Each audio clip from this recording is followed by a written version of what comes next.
वंदे पुरुषोत्तम। Bengal rise करेगा तो Bharat rise करेगा, दुनिया राइज करेगी।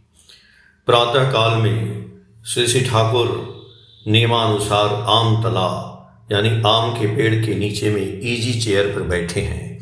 पास में गाड़ू, गमछा, लोटा और तौलिया, पानी का घड़ा, सुपारी की टिबिया, दातून, टिकिया, तंबाकू, माचिस, गुड़गुड़ी, हुक्का, पीकदान और फ्लास्क आदि सजाकर कालिदासी माँ और सरोजनी माँ बैठी हैं।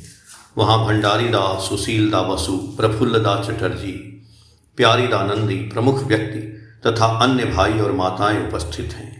श्री ठाकुर पूर्व की ओर मुख करके इजी चेयर पर पैर फैलाकर चादर के भीतर हाथ पैर ढककर सुख से बैठे हैं और प्रेम पूर्ण तृप्त आंखों से सबको देख रहे हैं। उनसे नजरें मिलते ही ऐसा लगता है मानो शरीर और मन अमृत से सराबोर हो गया हो। श्री ठाकुर ने सुशील दास से आगरा सत्संग के विषय में पूछताछ की और वहाँ के समाचार सुनने लगे। बातों बातों में श्री ठाकुर ने कहा कि सब ठीक है, लेकिन पिछले अवतारों और महापुरुषों के बारे में उनकी जो धारणा है वैसी धारणा रखना उचित नहीं है। आर्य संस्कृति में एक निरंतरता, कॉन्टिन्यूटी है। ऋषि परंपरा की उपेक्षा करने से वह धारा टूट जाती है और वर्णाश्रम को कभी भी इग्नोर, अवज्ञा नहीं करना चाहिए। यही साउंड फिलॉसफी, यथार्थ दर्शन है जो जीवन के हर एस्पेक्ट, पहलू को पूर्णता से समझाता और पूरा करता है। अतीत और वर्तमान के सामंजस्य के साथ विरोध पैदा करने में कोई बहादुरी नहीं है। असली कुशलता सबको अपना बनाकर पूर्ण करने में है। इसके बाद श्री ठाकुर ने तंबाकू पिया, गमछे से मुंह पोंछा और फिर सुपारी खाकर आराम करने लगे। उसी समय पंडित भाई भट्टाचार्य समाचार पत्र लेकर आए और सुशील दा ने उन्हें खबरें पढ़कर सुनाई। खबरें सुनने के बाद श्री ठाकुर अपनी कुर्सी से उठकर पास के तख्त पर रखे तकियों के सहारे आराम करने लगे। सरोजनी माँ उनके पैरों को सहलाने लगी। अचानक श्री ठाकुर अपने आप से कहने लगे, प्यार ही मनुष्य के जीवन का एकमात्र सहारा, the only prop of man's life है। इसके बिना मनुष्य का अस्तित्व, एग्जिस्टेंस ही नहीं टिक सकता। जो बहुत भयानक मनुष्य है वह भी शायद किसी न किसी से प्यार करता है।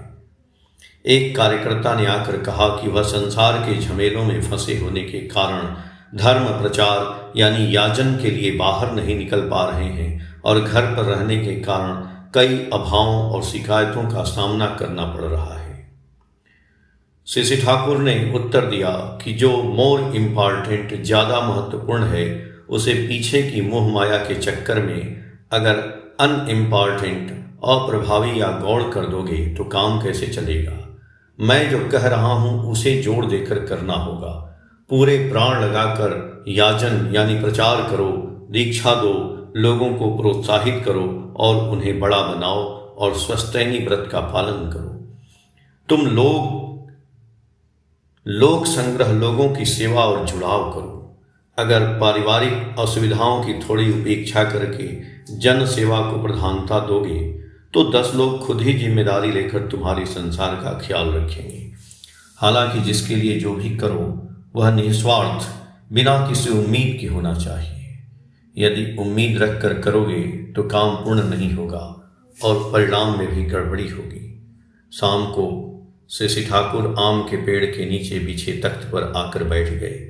बिस्तर एकदम सफ़ेद और साफ था। उन्होंने सफ़ेद कुर्ता पहना था। शुभ्र वेशभूषा में वे अत्यंत दिव्य और सुंदर लग रहे थे।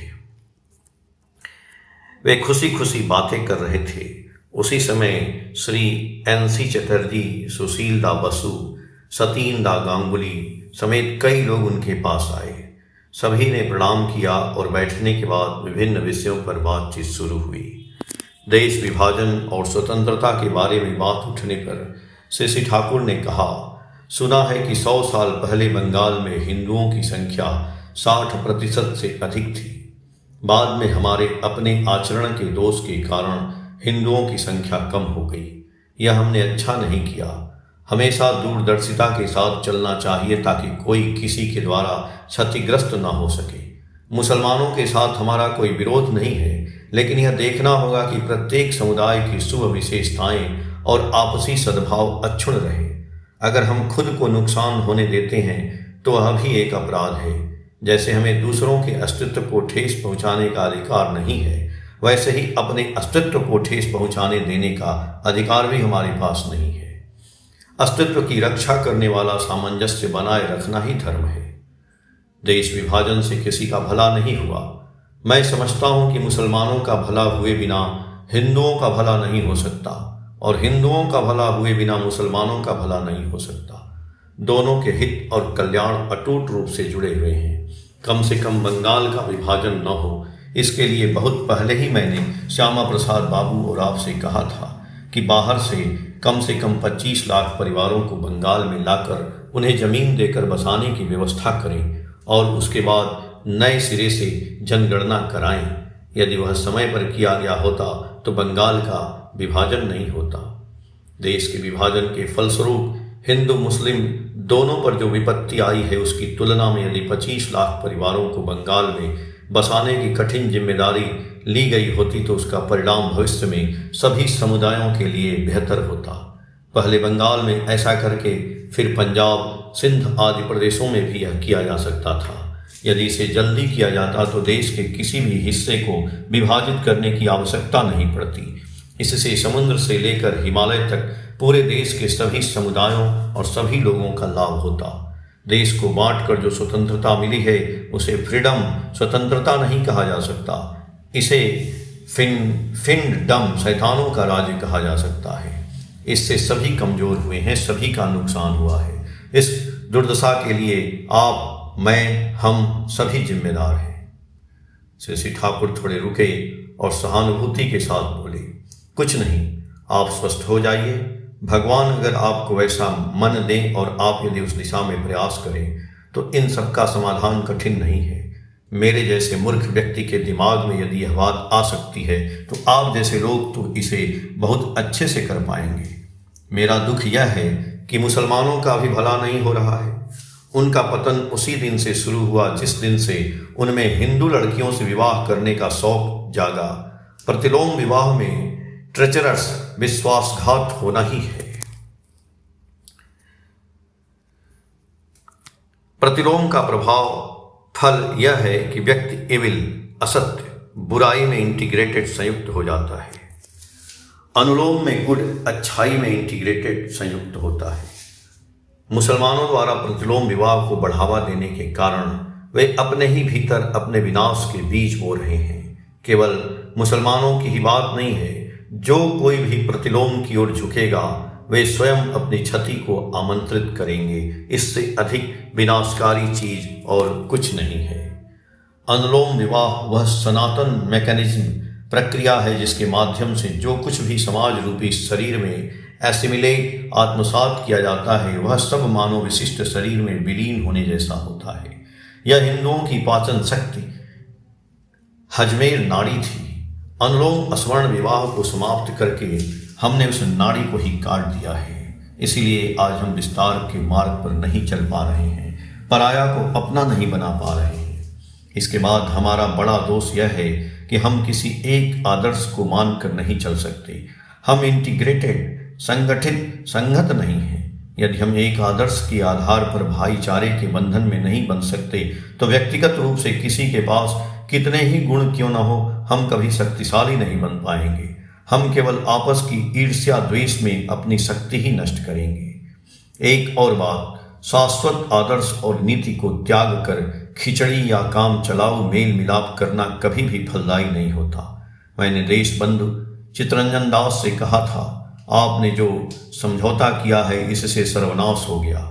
उन्होंने कहा, मैंने भूल की है, मैं वापस आता हूँ, आप जैसा जैसा कहेंगे मैं वैसा ही करूँगा। वे जितने थोड़े दिन जीवित रहे उन्होंने वैसा किया भी, लेकिन विशेष कुछ करने का उन्हें समय नहीं मिला।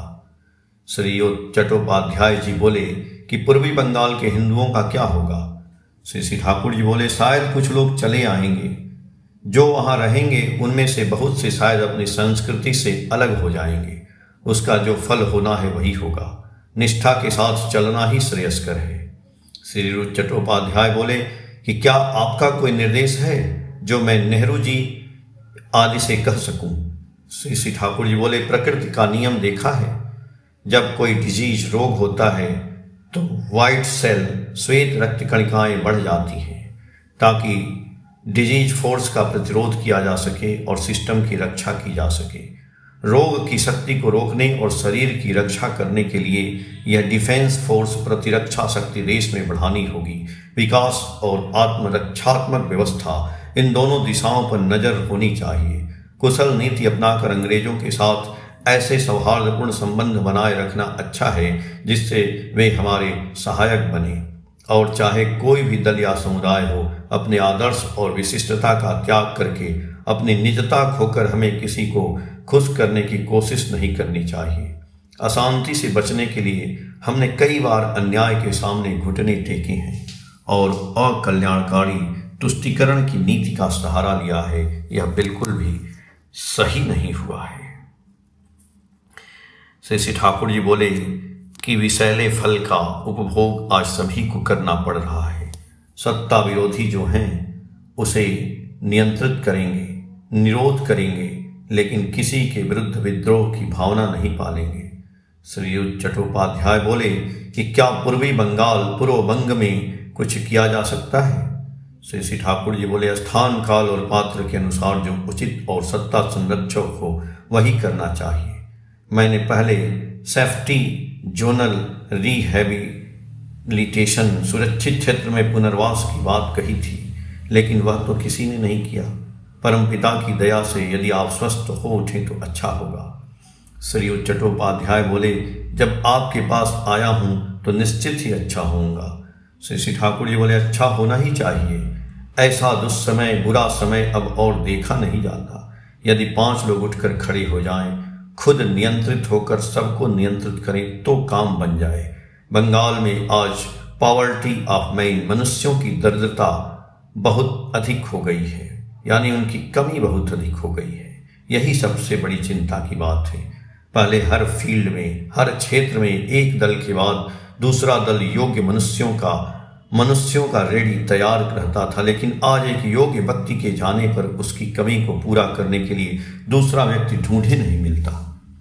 श्री रुचि चट्टोपाध्याय जी बोले कि हमारी यूनिवर्सिटी एजुकेशन, विश्वविद्यालय की शिक्षा विफल हो गई है। मुझे लगता है कि यदि आप मनुष्य बनाने के लिए और अपनी विचारधारा के प्रचार के लिए एक यूनिवर्सिटी विश्वविद्यालय खोलें तो अच्छा होगा। श्री ठाकुर जी बोले, वह करना तो चाहिए, लेकिन हर चीज का एक समय और क्रम होता है। उस परंपरा और क्रम को बनाए रखते हुए ही आवश्यक कार्य करने चाहिए। अभी आवश्यकता है लोक संग्रह और समाचार पत्रों के माध्यम से डेली नॉकिंग, दैनिक प्रचार की। साधारण मनुष्य टारगेटफुल और इग्नोरेंट, भुलक्कड़ और अज्ञानी होते हैं, इसलिए रोजाना जोरदार याचन यानी प्रचार और दीक्षा चाहिए, और वह भी विभिन्न माध्यमों से, तभी लोगों का मस्तिष्क खुलेगा। श्री रुचि चट्टोपाध्याय जी बोले कि यूनिवर्सिटी, विश्वविद्यालय के नाम पर लोग बहुत प्रतिक्रिया देते हैं। आप सुशिक्षा की एक योजना बना दीजिए। ऐसा कुछ कीजिए जिससे मनुष्य तैयार हो और आपकी विचारधारा से परिचित हो। इसमें साइंस, विज्ञान, टेक्नोलॉजी, प्रौद्योगिकी, एग्रीकल्चर, कृषि आदि सिखाने की व्यवस्था भी रखनी चाहिए। श्री ठाकुर जी बोले, इन सब के बारे में मेरी बहुत सी बातें पहले ही कही जा चुकी हैं, लेकिन इस कार्य में हाथ अभी और बाद में देना होगा। मनुष्य की खेती, चरित्र निर्माण की एक सुव्यवस्थित व्यवस्था होनी चाहिए। यदि विवाह विधान ठीक नहीं किया गया, यदि अच्छे मनुष्यों का जन्म ही नहीं हुआ, तो केवल शिक्षा से बहुत कुछ नहीं किया जा सकेगा। हम सुजनन, अच्छी संतान पैदा करने की पद्धति को खो चुके हैं। हमारा मस्तिष्क आज सही नहीं है, इसलिए बेतुकी और निरर्थक बातें हमारे देश में गहरी जड़ें जमा रही हैं। सतीत्व के नाम पर आजकल लड़कियां तक हंसती हैं। ऐसा लगता है जैसे कई लोग धर्म और संस्कृति को विदा करने के लिए एक पैर पर खड़े हैं। अब हमारा काम छोटे को बड़ा करना है, न कि बड़े को छोटा करना। जो बड़े हैं उन्हें यह समझना होगा कि उनके बड़प्पन की सार्थकता छोटे को बड़ा बनाने में ही है। सभी को इस तरह प्रबुद्ध करना होगा कि हर कोई हर किसी के काम आए। आज हिंदू को यह समझाना होगा कि सच्चा हिंदू बनने के लिए उसे क्या मानना होगा और क्या करना होगा। हिंदू को सच्चा हिंदू बनाना होगा, मुसलमान को भी सच्चा मुसलमान बनाना होगा। यदि हर कोई उचित रूप से धर्मपरायण हो जाए तभी आपस में मेल होगा, और मनुष्य को धर्मपरायण बनाने के लिए ही उसे धर्म के मूर्त विग्रह स्वरूप आदर्श गुरु से जोड़ना होगा। थोड़ी देर रुककर शशि ठाकुर बोले, हमने समाज के लिए कुछ नहीं किया। भाषणों में हमने खुद के ही सिर पर लाखों लात मारी है। हमने लोगों को केवल यही सुनाया है कि वर्णाश्रम एक भेदभावपूर्ण व्यवस्था है, लेकिन इसके वास्तविक अर्थ और महत्व को लोगों के सामने रखने की कोशिश नहीं की। जो उच्च वर्ण श्रेणी के थे उन्होंने अपने सीने के रक्त और घर के अन्न से अक्षम लोगों को जीवित रखा। उन कहानियों को आज लोगों के सामने कहने का साहस नहीं है। यदि आप दिल खोलकर ऐसी बातें कहें जिनसे बड़ों के प्रति श्रद्धा जगे तो लोग थप्पड़ मारकर आपके दांत तोड़ देंगे, लेकिन यदि आप अनादर, मतभेद और विभाजन की बातें करेंगे तो लोग वाहवाही करेंगे और तालियां बजाएंगे। हर कदम कदम पर सुसाइडियल पॉलिसी, आत्मघाती नीति अपना रहे हैं। यदि हम सब कुछ चूर्ण विचूर्ण होने के लिए ही करेंगे तो क्रिस्टलाइज्ड, स्फटिकीकृत संगठित कैसे होंगे? ऐसा कोई नहीं है जो हिंदू का गौरव दिखाए कि ये कितने सुनहरे लोग हैं, कितनी अपूर्व इनकी संस्कृति है और कितना असाधारण इनका इतिहास है। हिंदू की गौरव गाथा तो अब कानों में सुनाई ही नहीं देती। आप लोगों के अलावा यह गान और कौन सुनाएगा? वर्मा, चीन, जापान, ये सभी मुझे बृहत्तर हिंदू समाज का हिस्सा लगते हैं। हम बुद्ध देव को 10 अवतारों में से एक अवतार मानते हैं। बुद्ध देव हमारे घर के ठाकुर हैं, घर के लड़के हैं। जो बुद्ध देव को प्यार करते हैं और उनका अनुसरण करते हैं वे निश्चित रूप से हमारे मित्र हैं। धर्म का अर्थ है परिवेश के साथ स्वयं का बचना और बढ़ना, और यही सबका लक्ष्य होना चाहिए। जो इसे रियलाइज, उपलब्धि, अनुभव करते हैं वही हमारे आदर्श हैं। जीवन की वृद्धि को प्राप्त करने के लिए उनके मार्ग पर चलने की प्रारंभिक पहल लेनी होगी, और इसी को इनिशिएशन, दीक्षा कहते हैं। उन्हें स्वीकार कर उनके पथ पर चलना होगा। प्रत्येक को अपनी इंस्टिंक्टिव एक्टिविटी, सहज प्रवृत्तियों, संस्कारों के अनुसार कर्म के माध्यम से उन्हें फुलफिल, परिपूर्ण करना होता है। इन्हीं कर्मों के आधार पर डिफरेंट ग्रुप्स, विभिन्न श्रेणियों, वर्णों की सृष्टि होती है। इन्हीं को वर्ण कहा जा सकता है। एक ही आदर्श का अनुसरण करने के कारण वे स्वाभाविक रूप से इंटरेस्टेड, एक दूसरे के हितों में परस्पर जुड़े हुए हो जाते हैं। इसी से संगति और एकता आती है, और इसी एकता से शक्ति आती है। शक्ति के माध्यम से ही समृद्धि और संवर्धन आता है। यही मुख्य बात है। श्री चट्टोपाध्याय जी बोले कि आपके मत में महापुरुष ही रास्ता दिखाएंगे। शशि ठाकुर जी बोले, मौलाना रूम के गुरु प्रार्थना करते थे, हे परमपिता मुझे एक मुख यानी जुबान प्रतिनिधि ने। बाद में मौलाना रूम आए, वे उनका मुख बने। उन्होंने उनकी बातों को लोगों के सामने रखा। देशबंधु चितरंजन दास के रूप में मुझे एक मुख मिला था, लेकिन वे असमय ही चले गए। वैसा फिर कोई नहीं मिला। वैसा डिवोटेड अनुरागी जो घड़ी की सुइयों की तरह सटीक काम करते थे, सुनते थे। बड़ा काम करने के लिए उपयुक्त आधार चाहिए। हालांकि जो मेरे साथ हैं वे भी अपनी क्षमता अनुसार प्रयास कर रहे हैं। उनसे जो बन पड़ रहा है वह हो रहा है। इंसान अपनी सनक के अनुसार बहुत कुछ कर सकता है, लेकिन अहंकार और सनक को त्याग कर इष्ट, गुरु, ईश्वर की खुशी की ओर देखकर धैर्यपूर्वक दुख, कष्ट, निंदा और उपहास करते हुए निरंतर तीव्रता के साथ परमपिता के काम में लगे रहना एक कठिन बात है। वह सौभाग्य सबका नहीं होता। भीतर तरह तरह की एम्बिशन, महत्वाकांक्षा और डिजायर, कामना होने पर इस काम में टिके रहना मुश्किल है। विशेष परिस्थितियों और संघर्षों के बीच पड़कर उनका मन कभी भी बिगड़ सकता है। इसलिए परमपिता के कार्य के लिए शुद्ध आत्मा की आवश्यकता होती है। श्री चट्टोपाध्याय जी बोले कि विचारधारा का प्रचार चाहिए। शशि ठाकुर जी बोले, उसके लिए कागज, अखबार, साहित्य की बात कहता हूँ। मैंने आपसे पहले भी कहा था कि हिंदू महासभा नाम न रखकर आर्य महासभा नाम रखने की बात। आर्य संस्कृति को एक्सप्लेन व्याख्या करने पर ईसा मसीह, रसूल, पैगंबर आदि सभी इसी के अंतर्गत आ जाते हैं। एक वर्ल्ड वाइड प्लेटफॉर्म, विश्वव्यापी मंच तैयार होता है। सबको साथ लेकर सबकी विशेषता को अक्षुण्ण रखते हुए सामूहिक उत्थान के पथ पर चलना होता है। इससे काम बेहतर होता है। किसी को छोड़कर हमारे चलने का कोई रास्ता नहीं है और धर्म को छोड़कर कुछ भी करना संभव नहीं है, क्योंकि धर्म ही सबका मेरुदंड है। स्वयं धर्म के मार्ग पर चलना होता है और बड़े परिवेश में धर्म का संचार करना होता है। इसमें सबका मंगल निश्चित है।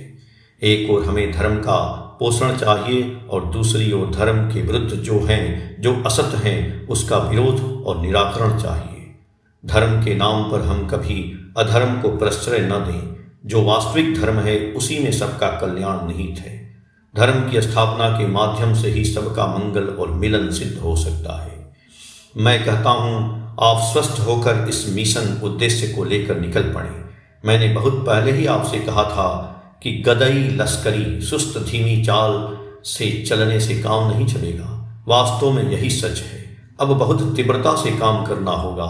देश में इंसान नहीं है ऐसा मैं नहीं मानता। उन्हें ढूंढ कर निकालना होगा। हीरा जब कोयले के ढेर में मिला रहता है तब साधारण लोग उसे पहचान नहीं पाते। जब जौहरी उसे ढूंढ कर दिखाता है तब सब समझ पाते हैं। आप जौहरी की तरह बनकर इंसानों को ढूंढ निकालिए। सचिंदा ने कहा था कि 5 बामुन ब्राह्मण श्रेष्ठ व्यक्ति होने पर देश की रक्षा हो सकती है। अवश्य बामुन ब्राह्मण का अर्थ विप्रज्ञानी नहीं है। क्षत्रिय, वैश्य आदि भी ब्राह्मण अर्थात ब्रह्मज्ञ हो सकते हैं। ब्रह्मज्ञ के पास जैसे एकता का ज्ञान होता है, वैसे ही व्यक्तिगत विशेषताओं का ज्ञान भी होता है। संक्षेप में कहें तो किसके भीतर क्या रूप है, उसका कर्म क्या है और उसकी उपयोगिता क्या है, यह वे जानते हैं। इसलिए प्रत्येक व्यक्ति को उसकी विशेषताओं के अनुसार ही संचालित करना उनका स्वभाव होता है। रामदास ने शिवाजी से क्या कुछ नहीं करवाया। रामकृष्ण ठाकुर उस समय के पुरुष थे। अवतार कहने पर सबसे पहले उन्हीं की बात याद आती है। उन्होंने झोली हाथ में लेकर घर घर जाकर अनजाने में देश की हवा ही बदल दी। लेकिन लोगों को उनके बारे में कितना पता चलता है? यदि मनुष्य महापुरुषों के बारे में नहीं जान पाएगा तो वह जीवित कैसे रहेगा, बड़ा कैसे होगा, एकजुट कैसे होगा? इसलिए मैं कहता हूँ, महापुरुषों के विचारों को फैलाने का प्रबंध करें। समाचार पत्रों के साथ व्यवस्था करें। फंड कोष बनाएं। ऐसा प्रबंध करें कि लोग महापुरुषों की वाणी को अच्छी तरह जान सकें। इसके बाद विवाह में जो गड़बड़ी न हो उस पर विशेष ध्यान देना चाहिए। सवर्ण विवाह को किस प्रकार नियंत्रित करना है, इसे अच्छी तरह समझाना होगा। अनुलोम विवाह को बढ़ावा देना होगा और प्रतिलोम को बंद करना होगा। ये नितांत आवश्यक है। विवाह में एक बार दोष प्रवेश कर जाए तो सैकड़ों प्रयासों के बाद भी जाति का भला नहीं किया जा सकेगा। और मेरी इच्छा थी कि यूनिवर्सिटी विश्वविद्यालय बने, जैसे Sandilya university, Bharadwaj university, Kashyap university आदि। इनसे अतीत और संस्कृति के प्रति एक संवेदना जागती है। श्री चट्टोपाध्याय जी बोले कि आप जो नाम उचित समझे वह दें, पर मुख्य बात है मनुष्य का निर्माण। श्री ठाकुर जी बोले, मनुष्य के निर्माण के लिए उसकी श्रद्धा को जगाना आवश्यक है। ऋषियों महापुरुषों की शिक्षा, दीक्षा और विधान कितने सुव्यवस्थित, सुंदर और प्रभावी हैं, यह हम नहीं जानते। इसलिए हम कंगालों की तरह केवल विदेशों की ओर ताकते हैं। ऋषियों ने जीवन के किसी भी पहलू को छोड़ने के लिए नहीं कहा है। उन्होंने समग्र उन्नति का मार्ग दिखाया है। हम अपनी बुद्धि के दोष के कारण संकीर्ण हो गए हैं और बहुत सारी कमियां जमा कर ली हैं। खैर, जो ग्लानि या गंदगी प्रवेश कर गई है उसे मांज धोकर साफ करना होगा। लोगों को यह समझाना होगा कि ऋषियों के विधान को ठीक से न मानने के कारण ही हमारी क्षति हुई है। इसके लिए उनका विधान दोषी नहीं है, हम दोषी हैं। हमारा प्रवृत्ति मूलक आचरण दोषी है। उन दोषों को दूर कर हमें इस तरह चलना होगा कि छोटे बड़े सभी अच्छी तरह जी सकें और उन्नति के पथ पर बढ़ सकें। ऊंचे को नीचा करना ठीक नहीं है, बल्कि ऊंचे के प्रति श्रद्धा रखकर सामान्य जन कैसे उन्नत हो सके इसकी व्यवस्था करनी होगी। जो उन्नत हैं उन्हें यह जिम्मेदारी लेनी होगी कि वे सेवा के माध्यम से सबको उन्नत बनाएं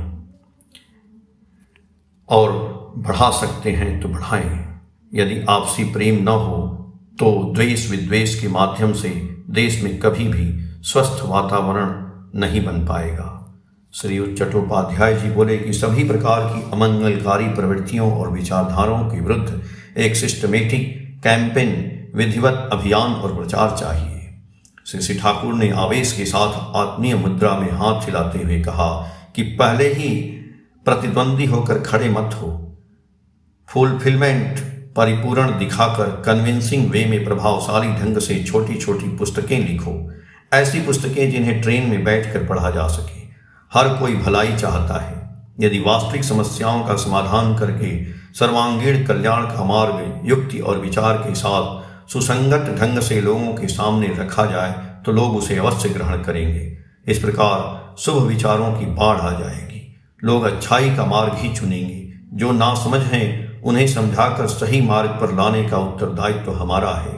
किसी को दोष देने या गाली देने से कोई लाभ नहीं है। जो लोग दूसरों का नुकसान करके स्वयं लाभ कमाना चाहते हैं, उनके प्रयासों के विरुद्ध वज्र के समान कठोर होना आवश्यक है, लेकिन सब कुछ कुशलतापूर्वक सद्बुद्धि के साथ और बिना किसी व्यर्थ संघर्ष के करना होगा। बंगाल के पतन से ही भारत का पतन शुरू हुआ है।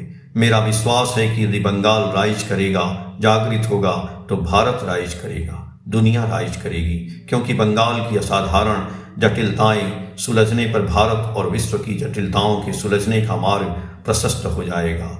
सबसे बड़ी आवश्यकता सबको संगठित और एकजुट करने की है। बंगाल और बंगालियों की संभावना असाधारण है। आवश्यकता बस उन्हें सही दिशा में संचालित करने की है। श्री ठाकुर ने कहा कि हमारा एक दोष है, हम अपने पिता या बड़ों को उपेक्षा करके दूसरों की पूजा करने चल देते हैं। रामकृष्ण ठाकुर का संक्षिप्त सारगर्भित दान कम नहीं है, वह दान शाश्वत दान है। उन्होंने अपने जीवन से जीवन का मार्ग दिखा दिया। हमने उसे लोगों के सामने कितना रखा, हमने तो उसे दबा कर रख लिया। श्री ठाकुर की इन भावुक और प्राणवान बातों से सभी विशेष रूप से प्रेरित हुए। श्रीयुत चट्टोपाध्याय और कई अन्य लोगों ने प्रणाम करके विदा ली। इसके बाद श्री ठाकुर गोल कमरे में आकर बिस्तर पर लेटकर विश्राम करने लगे। वे सुशीला के साथ घरेलू बातें कर रहे थे। तभी प्यारीदा ने प्रसंगवश कहा, उस दिन कविराज महाशय को कोई व्यक्ति दीक्षित यानी याचन कर रहा था। यदि आप सत्संगी होते तो हमारा बहुत काम बनता। उस बात को सुनकर श्री ठाकुर ने कहा, वे शायद खुद को ऐसा समझते हैं कि वे सत्संग को धन्य कर रहे हैं और सोचते हैं कि उनके जैसा कोई दूसरा भी आकर सत्संग को धन्य करेगा। इसे एंटी विरुद्ध याचन कहते हैं। परम पिता की सेवा करके मनुष्य स्वयं धन्य होता है। परम पिता को कभी कोई धन्य नहीं कर सकता। यदि भीतर भक्ति हो तो मनुष्य की बातों से ही ऐसी चीज निकलती है जिसे सुनकर लोग ईश्वर की ओर भगवत भजन के लिए व्याकुल हो उठते हैं। जय गुरु।